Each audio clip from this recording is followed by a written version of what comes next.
Voilà, c'est parfait. Ma carte 2D est absolument alignée avec mon modèle 3D.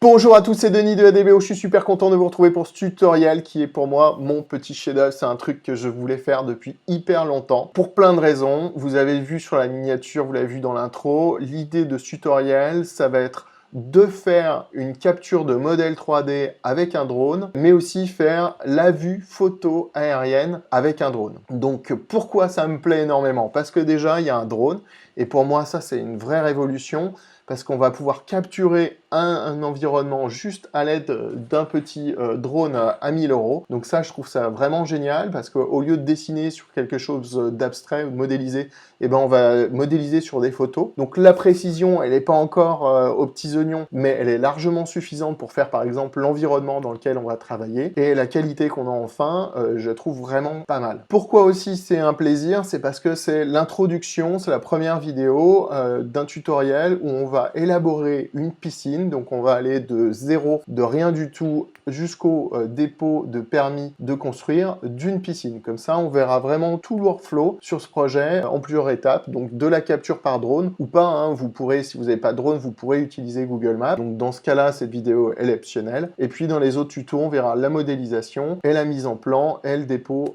du permis de construire. Allez, c'est parti! De quoi on a besoin pour importer un modèle 3D qui a été capturé avec un drone? Alors d'abord, on a besoin d'un drone. Ça paraît évident. Donc nous, on a choisi un Mavic Air. On touche aucune commission. On en a essayé différents. Et c'est un ami qui m'a conseillé d'utiliser le Mavic Air. L'avantage, c'est qu'il fait moins de 800 grammes, donc on n'a pas besoin de permis. Que la qualité, c'est du 4K, donc c'est de la super bonne qualité. Le drone, il est géostationnaire et à piloter, c'est un vrai plaisir. Bref, je suis pas un expert en drone, mais ce drone-là, il m'a vraiment séduit. J'en avais essayé 2-3 avant et vraiment celui-là, il m'a plu. Chose que j'ai acheté en plus aussi, donc il vaut 800 €, je sais pas si je l'ai dit. Chose que j'ai acheté en plus, des hélices de rechange, donc je vous conseille d'en acheter au minimum 2 paires. Moi, je me suis pris 2 murs et un arbre quand j'ai appris, donc c'est dommage de perdre des journées parce qu'on n'a plus d'hélices. Le deuxième élément que j'ai acheté aussi, c'est des batteries. Donc j'ai pris 3 batteries. L'avantage de ces batteries, en fait, c'est qu'elles vont permettre de voler un peu plus longtemps que les 20 minutes, et pour apprendre, bah, c'est mieux. Donc les hélices plus les batteries, il faut compter un budget de 100 € en plus. Donc le tout, vous en avez pour 100 €. Ensuite, il faut un téléphone portable, enfin, surtout un smartphone compatible.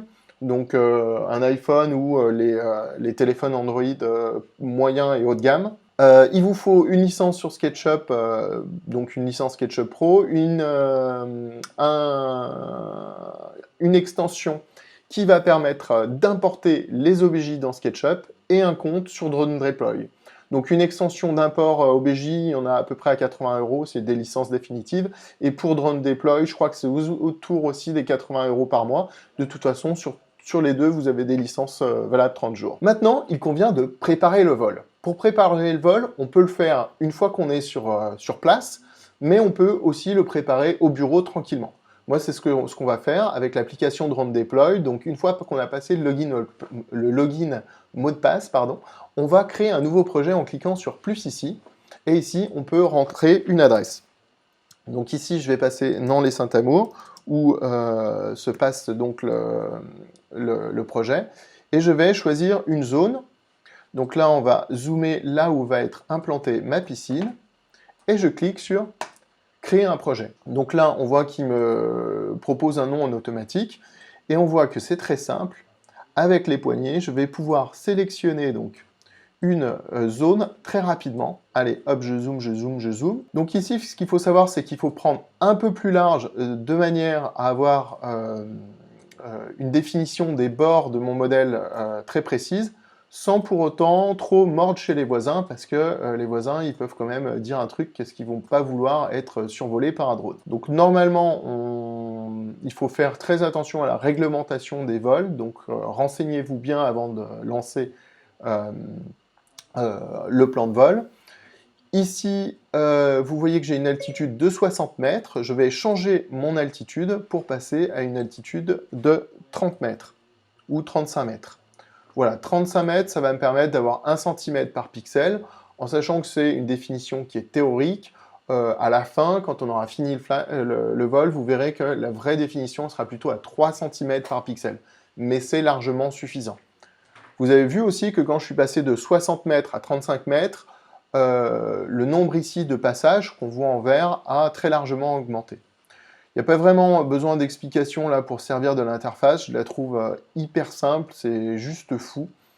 On pense bien à activer Structure Mode, ce qui va permettre en fait d'avoir lors du vol la petite caméra qui va s'incliner à 45 degrés pour prendre des photos obliques des bâtiments pour avoir une meilleure modélisation des bâtiments.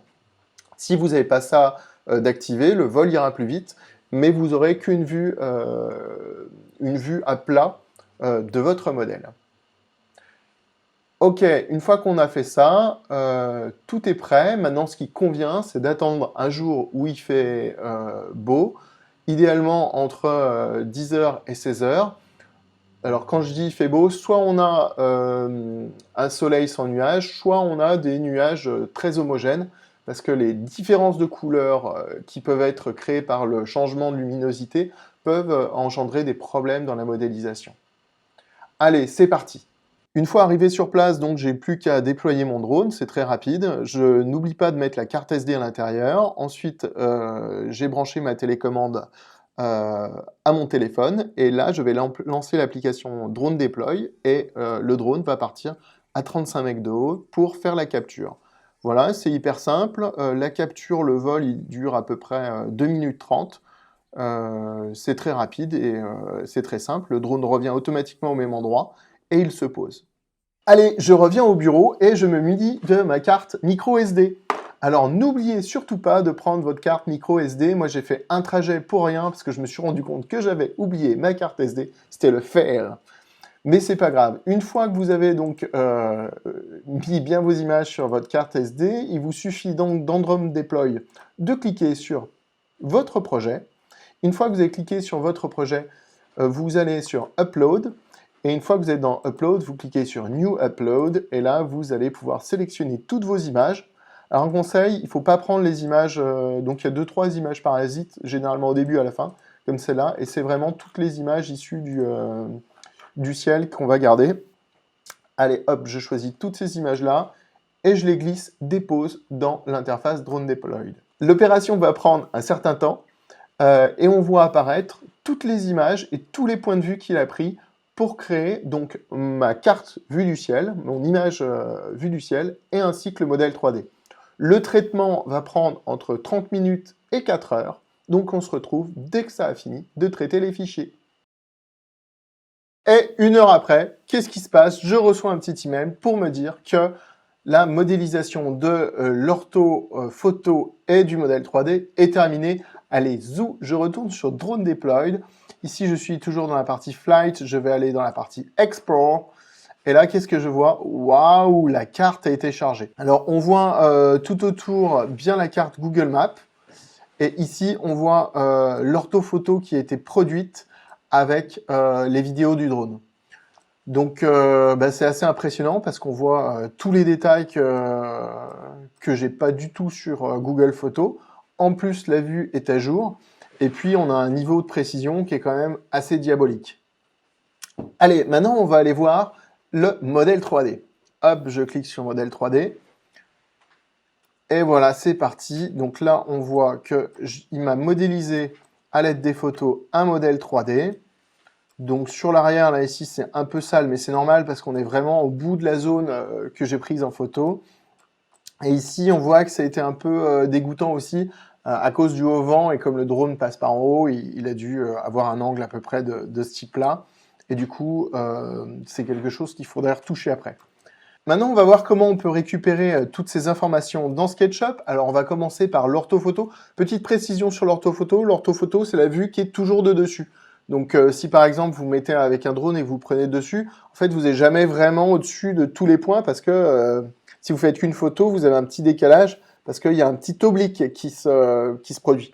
Eh bien, une orthophoto, c'est comme si vous faisiez une photo qui est toujours pile poil juste au-dessus, à l'aplomb de l'endroit que vous prenez en photo.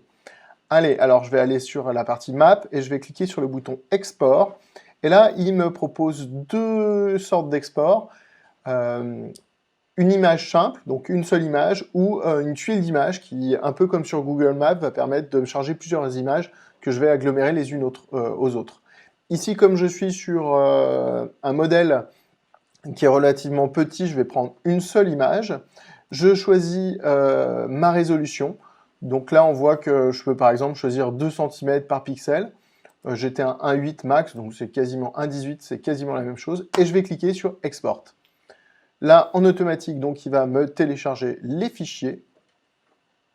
Donc là, il fait Processing. On attend un peu. J'ai aucune idée de combien de temps on attend. Parce qu'on est en impro, faut pas l'oublier. Au bout de 3 minutes, j'ai enfin reçu un email de Drone Deploy qui m'indique que je peux télécharger le fichier. Donc je vais cliquer sur Download Here. Et qu'est-ce qui me télécharge? Un fichier zip dans lequel je vais retrouver mon orthophoto. On va retourner sur Drone Deploy. Et puis on va aller sur la partie 3D, modèle. Et ici, je vais cliquer à nouveau sur le bouton Export. Là, il me propose différentes sortes d'exports en 3D modèle. Il est en train de les processer. Donc, je vais attendre et il va à nouveau m'envoyer un email. On va aller maintenant dans SketchUp pour importer l'orthophoto. Donc, c'est tout simple. L'orthophoto, si je vois ce que Drone Deploy m'a envoyé par email, il m'a envoyé 3 fichiers. Un fichier TIFF. Les fichiers TIFF, c'est un format d'image. Donc, c'est le format d'image le plus lourd qui existe. Si vous avez Photoshop, je vous invite à le convertir par exemple en PNG en essayant de ne pas perdre de qualité. Un format TFW qui contient en fait la géolocalisation, la latitude de la photo et un fichier KML. Il existe des extensions qui importent directement les orthophotos. Ici, je vais juste me contenter d'utiliser SketchUp sans extension parce que les opérations pour positionner l'image et la mettre à l'échelle sont assez simples. Allez, c'est parti. Donc ici, je vais dans SketchUp, je vais afficher ma boîte est en anglais, mon SketchUp est en anglais, je vais aller dans Vue, Palette et je vais faire Location. Je vais cliquer ici sur la petite carte, je vais taper Nanles Saint-Amour, je l'avais déjà fait en préparant la vidéo. Alors d'ailleurs, c'est assez intéressant puisqu'ici, vous voyez, on voit bien le terrain sur lequel j'ai travaillé et avec la définition qui n'est pas celle de Google Maps, mais qui est celle de Digital Globe, qui est encore pire. On voit bien que la maison n'existe même pas, elle est juste dégoûtante. Donc ça va être parfait pour illustrer l'intérêt de cette solution. Je vais faire sélectionner une région, je vais réduire un peu mon cadre, pardon, je me suis raté, je vais réduire un peu mon cadre, et là maintenant, je fais Grab. Ça me permet de récupérer la photo issue de Digital Globe. Ensuite, ce que je vais faire, je vais aller dans Fichier, Importer. Là, je vais faire tous les fichiers d'images pris en charge, donc en anglais, où je peux faire TIFF aussi, parce qu'en anglais, c'est All Supported Image Type, voilà. Je vais aller dans mes téléchargements, je prends le fichier TIFF et je clique sur Import. Alors, par contre, j'ai oublié de regarder si je l'avais bien importé comme une image. Je vais appuyer sur Échappe parce que j'ai fait une boulette. Je vais dans Fichier, Import, je choisis mon format TIFF et je choisis bien Utiliser comme image ici. Utiliser comme image, pas texture, pas photomatch, comme image. Et je reclique sur TIFF. Donc, c'était cool parce que, en fait, j'avais déjà choisi les bonnes options. On voit que c'est un peu long, c'est normal parce que les fichiers TIFF, comme je l'ai dit tout à l'heure, c'est les formats d'images les plus lourds. Ici, ce que je vais faire, c'est que je vais faire un clic ici, puis un clic ici. Décidément, ce téléphone n'arrête pas de sonner. Je vais le couper, hop, pour mettre grossièrement mon image à l'échelle. Ensuite, je vais faire un clic droit, exploser l'image. Donc ça, j'ai fait pas mal de tutos dessus. Je redouble-clique, je fais clic droit, créer un groupe. Comme ça, j'ai à nouveau une image. Là, on voit que mon image, elle est fondue à mon Google Maps. Donc là, je vais l'écarter un peu. Et maintenant, ce qui va convenir, c'est de connaître une dimension pour la saisir à l'intérieur du groupe. On va mettre à l'échelle mon image. Donc, je prends mon outil sélection, barre d'espace, je double-clique sur ma photo. Donc là, on voit bien que je suis rentré à l'intérieur. J'ai les petits pointillés parce que je l'ai éclaté et recréé en groupe. Et là, je sais que j'ai 19 mètres de là à là. Alors, ensuite, j'appuie sur T comme Tape Tool. J'appuie une fois sur Alt sur Mac pour enlever le petit plus. Vous voyez, si je rappuie sur Mac, il me met un petit plus, il l'enlève, il le met, il l'enlève. Donc le but, c'est de ne pas l'avoir. Si je suis sur PC, j'appuie sur la touche CTRL. Je fais un clic et je relâche. Ensuite, je vais aller prendre la dimension opposée, un clic ici. Et là, je tape 19 mètres entrée. et il me demande est-ce que vous voulez mettre à l'échelle le groupe actif? Je lui dis yes, et du coup, il m'a fait ma mise à l'échelle. J'appuie sur la barre d'espace, je clique à l'extérieur. Ok, c'est bon. Ici, ce que je vais faire, c'est que je vais lever mon modèle de quelques centimètres. Je vais dire par exemple de 5 cm entrée. C'est parfait. Alors là, je suis en unité anglo-saxonne. Je déteste ça. Donc, je vais dans Fenêtre, Info sur le modèle, Unité, et je vais prendre des unités décimales et je vais travailler en centimètres avec, par exemple, un chiffre après la virgule. Allez, c'est parti. Ensuite, je vais prendre des points remarquables, par exemple l'angle de la réserve d'eau, parce que ceci n'est pas une piscine, mais une réserve d'eau. Et je vais essayer de la faire coller. Hop. Là, on est bien. Je vais refaire mon opération de remontée de 5 cm. Alors ça, c'est pour éviter que ça... Enfin, vous voyez bien la différence, comme ça ne scintille plus. Et là, on a la parfaite illustration de la vue ici de Digital Globe, donc toute sale, bas caca, et de la super image qui a été prise par le drone. Donc tout ça en plus maintenant est à l'échelle, donc ça va être idéal pour faire mon permis de construire, pour concevoir ma piscine et faire ensuite mon permis de construire dans le prochain tutoriel. Allez, on va passer au modèle 3D avant de terminer ce tuto.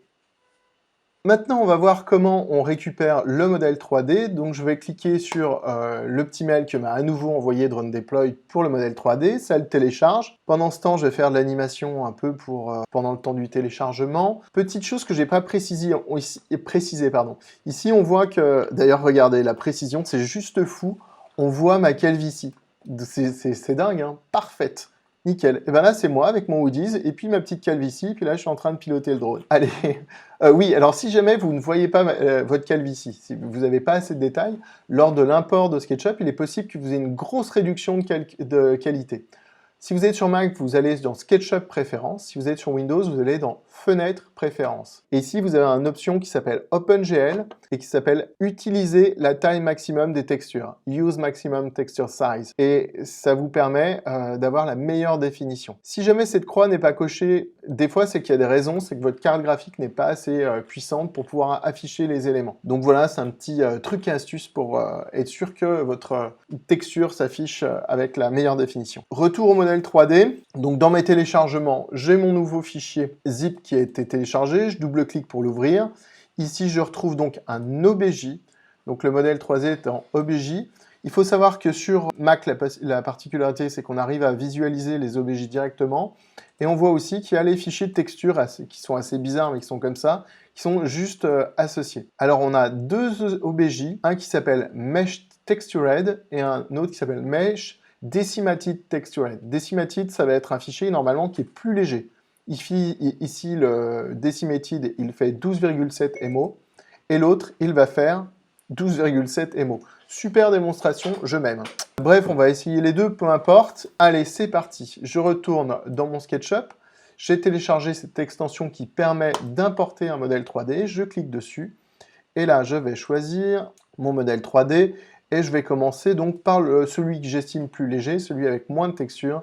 C'est celui-là. Et je clique sur Open. Allez, c'est parti. On se retrouve juste après le chargement. Ici, dans cet importateur qui s'appelle Skimp, vous en avez un autre qui s'appelle Simlab que j'utilisais, mais là, pour le tuto, je ne sais pas ce qui m'a pris, j'ai décidé d'utiliser celui-là. Vous voyez qu'il a plein de menus d'import. Ce que je vais faire, c'est que je vais essayer un Rotate Y, donc c'était un mauvais choix. Je vais essayer le Rotate Z aussi, Rotate X, mince, Rotate Z non plus. J'essaye en fait d'avoir juste ma maison sur le haut, s'il vous plaît, les copains. Voilà, très bien. Là, j'ai ma géométrie qui est parfaite. Ensuite, on a une qualité de face, donc je peux choisir de toutes les laisser, de toutes les supprimer ou de toutes les laisser.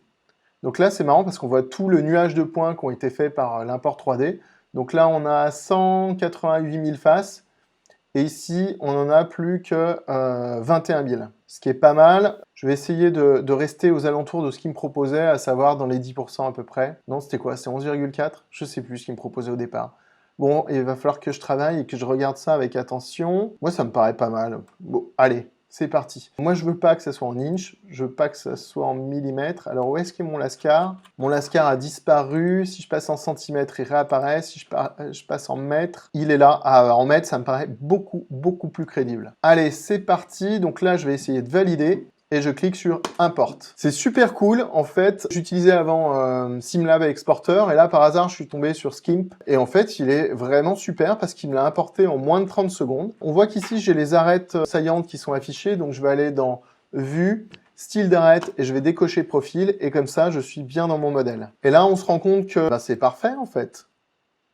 Voilà, c'est parfait. Ma carte 2D est absolument alignée avec mon modèle 3D. Les maisons, tout correspond. Est-ce que j'ai 19 mètres? Vous vous rappelez, j'avais mis 19 mètres sur la carte. Je vais cliquer ici, je vais regarder jusque là. Et là, ils me disent... Ah, pardon, c'était sur la toiture. Donc, je vais aller sur le haut de la toiture et je vais aller jusque là. Et là, je suis à 18 mètres 94. J'ai 6 cm de différence. Donc, c'est vraiment pas mal. Ici, on voit qu'il y avait un trampoline. Il a été parfaitement récupéré. La réserve d'eau des pompiers ici, qui est ici. Des petits bacs... de culture qui sont là et j'ai bien tout récupéré mon modèle 3D. Allez, juste pour le fun, je vais faire une petite coupe pour admirer ce qu'il a fait sur le terrain. Donc je vais prendre mon outil de section, je vais faire une coupe dans ce sens-là et là, du coup, alors sur la maison, c'est vrai que c'est un peu catastrophique parce que à cause du pan de toiture, il a fait un peu des problèmes, mais ici, on retrouve bien la pente. Et alors moi qui étais sur le terrain, je peux vous garantir que c'est exactement ce qui se passe pour de vrai dans le vrai monde. Donc je suis hyper content de la précision de ce modèle. Alors dernier point qu'on va regarder, c'est est-ce que le résultat est exploitable? Notamment, je vais regarder si j'ai pas trop de points. Si je vais dans Vue, géométrie cachée, on se rend compte qu'effectivement, j'ai pas tant de points que ça, que là, ici, le terrain va être là où je vais mettre la piscine. Dans les prochains tutos, c'est suffisamment de points, donc c'est presque exploitable en l'état. On voit que j'ai mon petit problème ici lié au haut vent, comme j'ai une vue, comme j'ai fait mes vues à l'aide d'une vue plongeante, c'est pas très propre, mais à la limite, c'est pas très grave. Et du coup, je vais pouvoir travailler directement ici. Voilà, pour moi, en conclusion, ici, on a passé pas mal de temps parce que c'était la première fois, on avait oublié la carte SD, après, on a scratché le drone sur un mur, après, la météo était pas bonne, bon, on s'y est repris, ensuite, on savait pas se servir de l'application, donc on a beaucoup galéré la première fois, mais je pense que, très honnêtement, une fois qu'on maîtrise le processus, je fais ma carte, je vais sur le terrain, le drone, il se lance tout seul, il fait son tour, j'en reviens à l'agence, je mets les images, j'attends, et paf, on l'a vu, ça va très vite derrière. On a un modèle 3D qui est 10 fois mieux que ce qu'on peut avoir avec Google Maps. Même si c'est pour utiliser la carte, je trouve ça fantastique. Et imaginons que je suis pisciniste, qui va être un peu le cas des tutos par la suite, où je vais me mettre un peu dans la peau de quelqu'un qui fait des piscines. Je ferai des piscines, je ferai toujours comme ça. Je vais chez le client, je scanne le terrain, et puis voilà. Pourquoi les piscines, c'est un bon exemple? Parce qu'on va pas pouvoir utiliser des drones en ville. Typiquement, en ville, il faut demander une autorisation, ça devient compliqué ici. On a la campagne, ça passe super bien. Il faut regarder aussi, il y a des zones à la campagne, on n'a pas le droit. Mais dans la plupart des zones, ça va être pas mal. Et juste sur la partie plan 2D, donc l'orthophoto, c'est juste génial d'avoir cette précision de détail. Moi, je trouve ça assez fantastique. Voilà, alors j'espère que ce tuto vous a plu. La seule manière de nous dire que vous avez aimé nos tutos, c'est de nous lâcher un like, mais aussi, surtout, de partager cette vidéo sur les réseaux sociaux, comme par exemple LinkedIn, parce qu'on dit toujours Facebook, etc. Mais on pense aussi à LinkedIn, puisque là, c'est une vidéo qui peut servir évidemment pour un usage professionnel. Imaginez un architecte qui modélise le terrain pour de vrai. Là, en une demi-journée, il a fait le travail. S'il avait eu à le modéliser, à mon avis, il en avait pour à peu près autant de temps et il aurait des faces toutes droites, il aurait pas cette définition-là. Donc c'est vraiment énorme. Vous partagez, s'il vous plaît, cette vidéo sur les réseaux. N'hésitez pas à prendre une formation aussi chez ADBO, où on vous donnera plein de conseils sur l'utilisation de SketchUp et de toutes les choses qui entourent. On se retrouve dans une suite de tutos pour faire l'implantation d'une piscine sur cette maison et aussi sur les layouts du plan d'aménagement. À bientôt!